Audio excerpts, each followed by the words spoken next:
नमस्कार दोस्तों, स्वागत है आप सभी का ऑनलाइन बोर्ड स्टडी चैनल में। देखिए आज का ये वीडियो है, या तो ये फर्स्ट सीटिंग में पूछेगा, नहीं तो सेकेंड सीटिंग में ये पूछेगा। 5 नंबर का प्रश्न पूछेगा।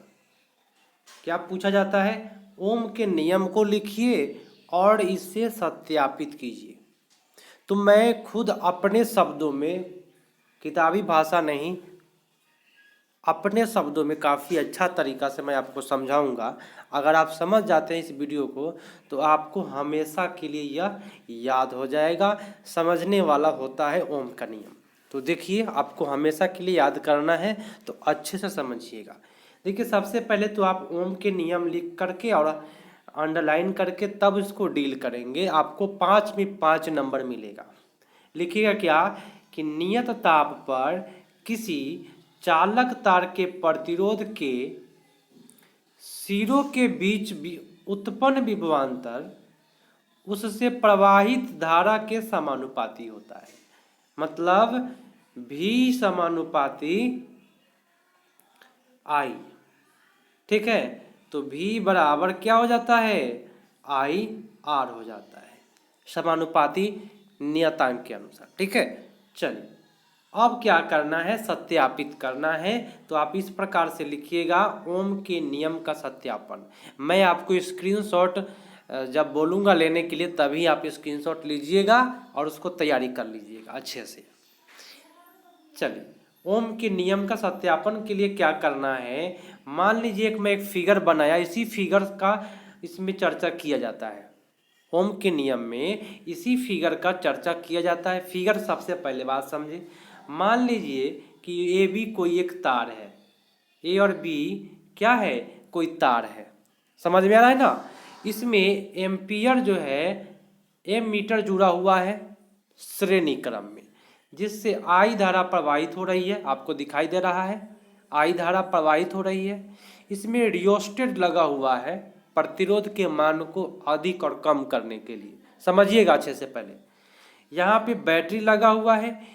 यहाँ समांतर क्रम में, ये तार के समांतर क्रम में वोल्ट मीटर लगा हुआ है। और यहाँ पे आपका स्विच लगा हुआ है, ये जो गोला वाला है इस प्रकार का स्विच लगा हुआ है यहाँ पे। इतना ही चीज है। क्या क्या चीज है?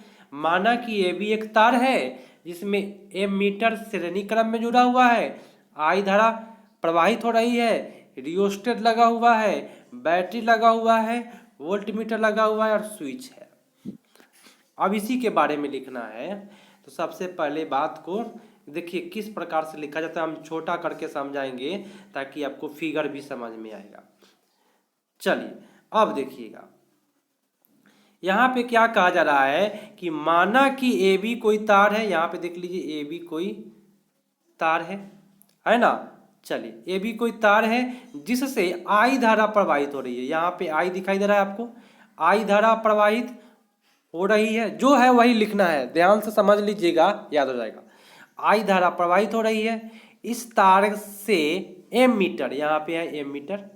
ठीक है, एम मीटर, बैटरी, यहाँ पे बैटरी है, स्विच, ये स्विच है आपका यहाँ पे स्विच, और रियोस्टेट को श्रेणी क्रम में जोड़ा। यहाँ रियोस्टेट है, ये आपका रियोस्टेट है, श्रेणी क्रम में जोड़ा या जोड़ देते हैं।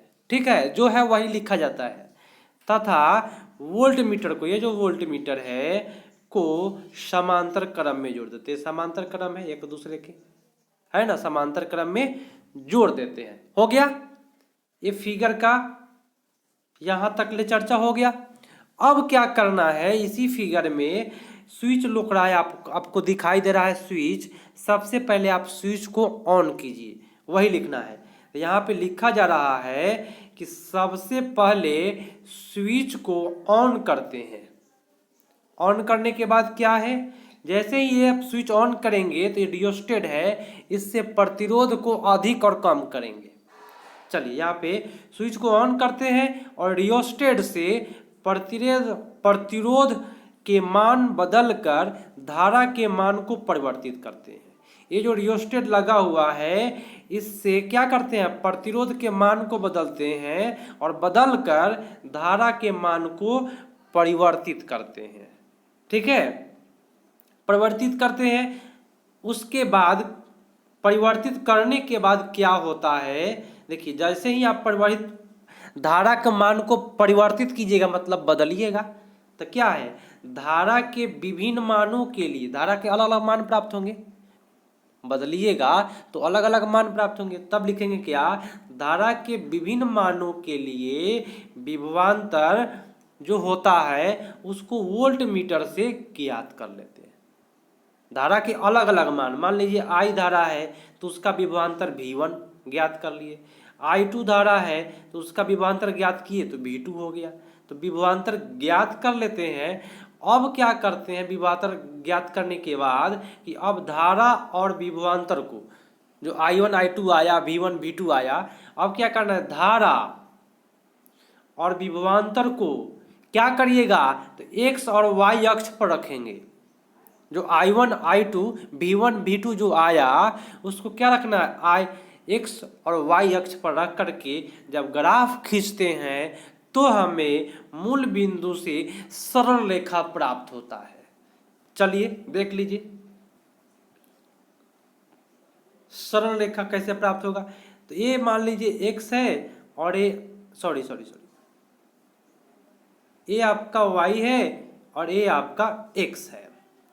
तो जैसे ही इसको किए I1 तो V1, I2 तो V2, I3 तो V3, विभवांतर भी बदलते जा रहा है। धारा I है तो विभवांतर V1 है, धारा I2 है तो विभवांतर V2 है, धारा I3 है तो विभवांतर क्या है, देख लीजिए इस तरह से जा करके विभवांतर भी V3 है।